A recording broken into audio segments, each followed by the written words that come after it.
Hey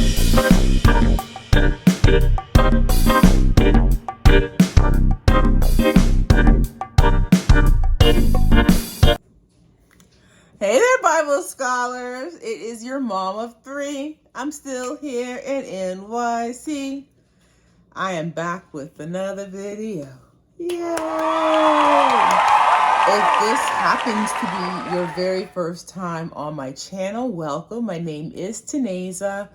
I am the mother of three clean, they all just took the baths, clean kids living in the heart of New York City. I would love to adopt you into my YouTube family, my tribe. And all you have to do is hit that button that says subscribe. Within my tribe is a special group of folks who are extra special to my heart. They are my Bible scholars. They are on this mission with me to read through the entire Bible this year. We welcome you to join us. If you are already subscribed, please make sure that your post notifications are turned on so that you never, ever miss a video. All right. We are smack dab in the middle of 2 Kings. This video is a review of 2 Kings chapters 9 and 10. I will be reading out of the NIV translation. Any translation of the Bible that you have is perfect. Stick with it, but you actually do not even need a Bible because every verse I read, I will put on the screen as well. Let's get started. 2 Kings chapter 9. Elisha called one of the prophets. There's no name given. And I have in my notes, who he is not what is important. Whose he is and what he does is what matters. So Elisha gives him 3 directions. He tells this prophet, tuck your cloak into your belt, go to Ramoth Gilead with this flask of oil, find Jehu. Separate him, Elisha says, from his friends and take him into an inner room. I have that emphasized in my notes. Separate him from his friends. I want to read verse 3. Then he orders this prophet, take the flask and pour the oil on his head. Declare, this is what the Lord says. I anoint you king over Israel. Then open the door and run. Do not delay. The young prophet did all that was instructed. He called Jehu out of the company of other army officers. I wanted to read for you verses 6, 7, 8, 9, and 10. Jehu got up and went into the house. Then the prophet poured the oil on Jehu's head and declared, this is what the Lord, the God of Israel says. I anoint you king over the Lord's people Israel. You are to destroy the house of Ahab your master.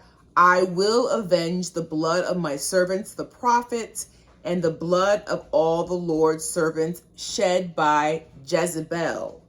The whole house of Ahab will perish.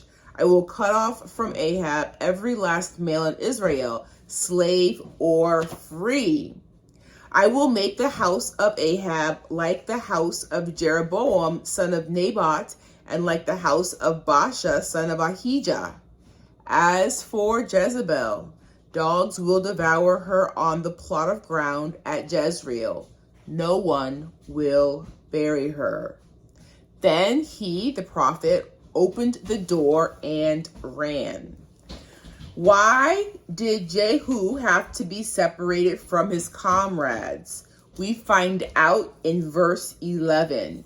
Called that prophet a madman. So imagine if he had not separated Jehu before he anointed him king and gave those directions. So that, God takes care of the details. I say that they call the prophet a madman. Did they even know him? Why would they instantly discredit him? Because calling someone a madman is like calling somebody crazy, and that does take away all of their credit.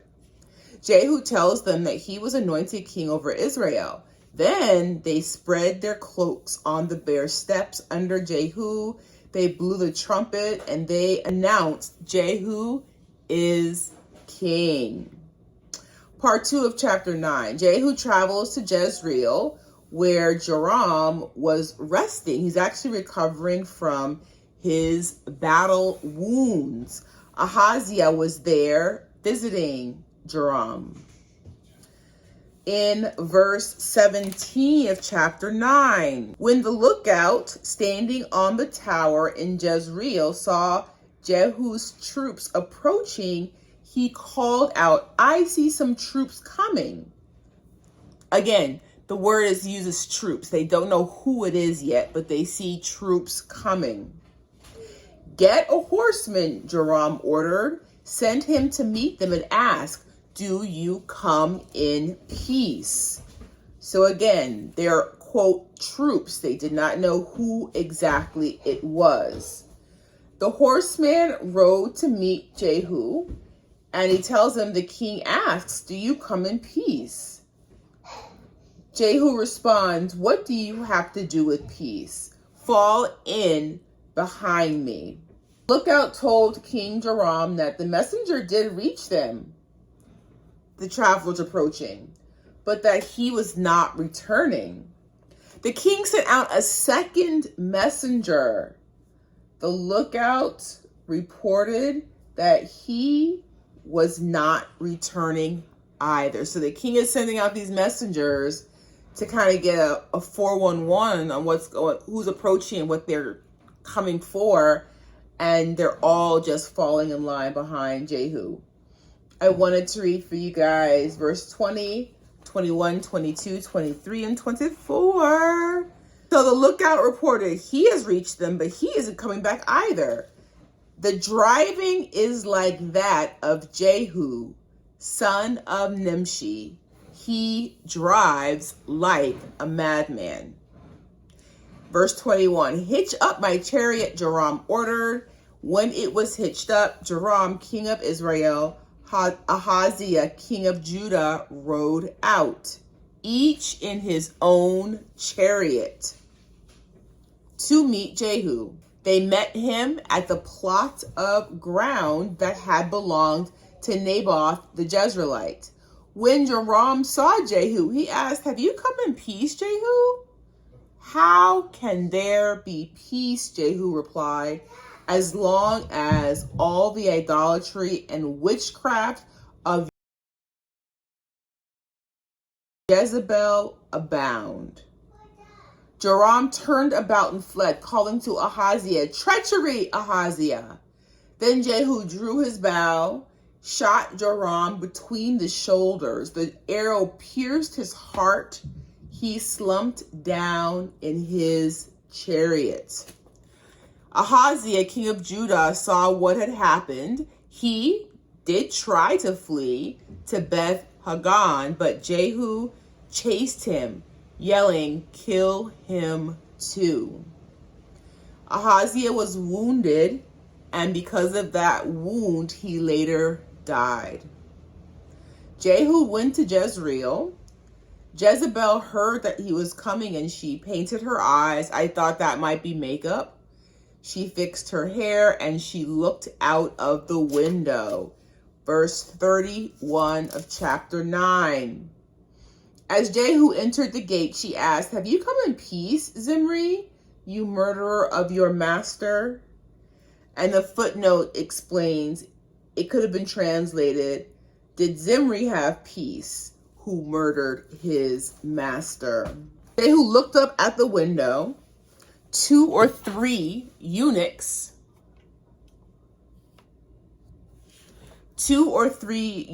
looked down at him.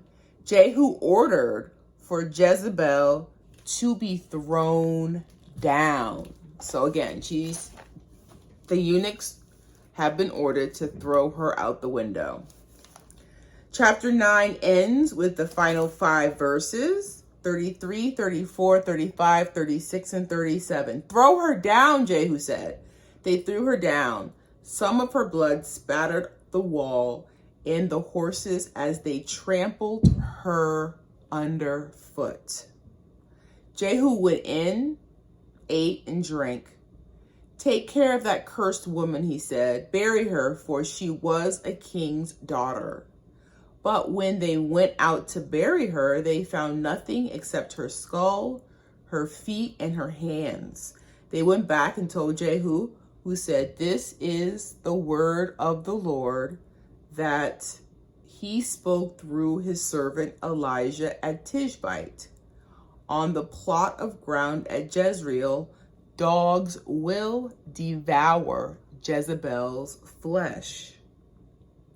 Jezebel's body will be like refuse on the ground in the plot at Jezreel, so that no one will be able to say, 'This is Jezebel.'" So just like the prophecy, her body was destroyed. Chapter 10. In Samaria, there were still 70 sons in the house of Ahab. Jehu wrote letters and sent them to the officers, the elders, and the guardians of Ahab's children in Jezreel.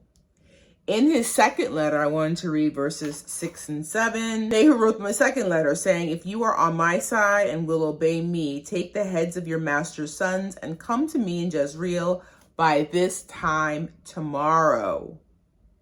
Now the royal princes, 70 of them, were with the leading men of the city, who were rearing them. When the letter arrived, these men took the princes and slaughtered all 70 of them. They put their heads in baskets and sent them to Jehu in Jezreel.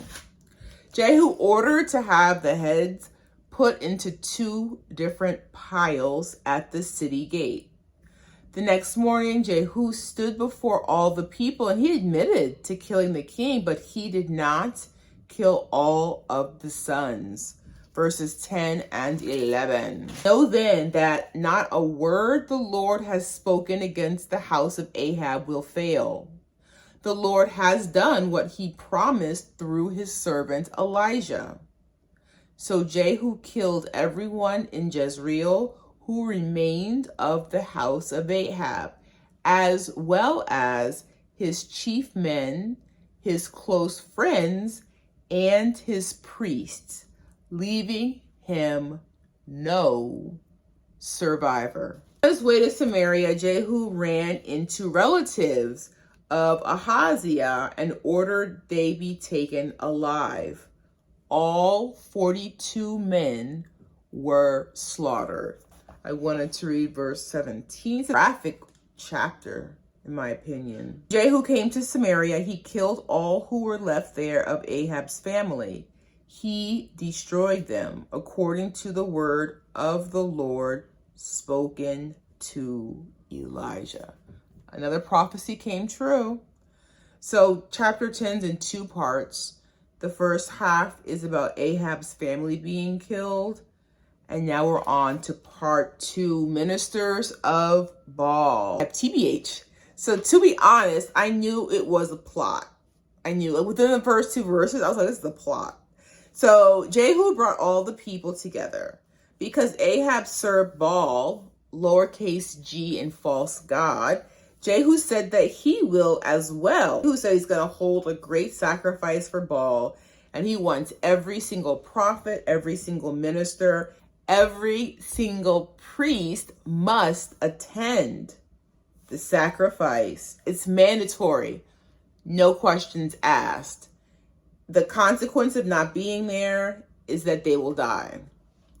Jehu was, in fact, being deceptive. When it came time for the sacrifice, the temple of Baal was packed to the gills.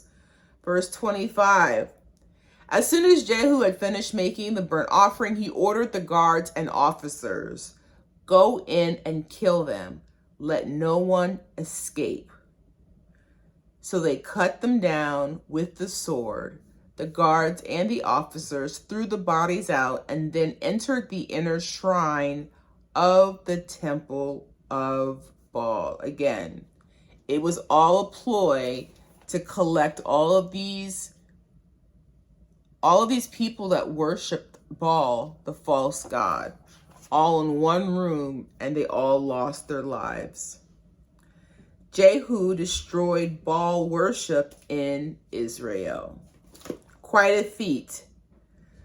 Verse 30 and 31. The Lord said to Jehu, because you have done well in accomplishing what is right in my eyes, and have done to the house of Ahab all I had in mind to do, your descendants will sit on the throne of Israel to the 4th generation. Yet Jehu was not careful to keep the law of the Lord, the God of Israel, with all of his heart. You guys, I still pray that every single day. Still pray. 1 Kings 15:14. Not remove the high places.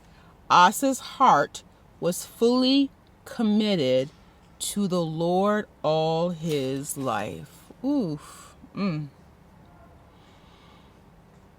Bible scholars, I want to be fully committed to the Lord all my life. Fully committed to the Lord. Wow, it's so powerful. Every single day, I still pray that even though Asa could not reach the high places, he served the Lord with his whole heart all of his life. So unfortunately, Jehu was not careful to keep the law of the Lord, the God of Israel. He did not turn away from the sins of Jeroboam, which he had caused Israel to commit. Jehu reigned over Samaria for a total of 28 years. All right, Bible scholars, I'm just so happy to see you guys again. So happy, so happy, so happy. So we're back at it on a daily basis. This has been a pleasure. As always, leave any questions, comments, or revelations down below. Bible scholars, I look forward to seeing you. Our next review will cover 2 Kings chapters 11 and 12. Let me see. Yes, 11 and 12. All right, have an amazing rest of your day, and I'll see you in our next review. Bye for now, Bible scholars.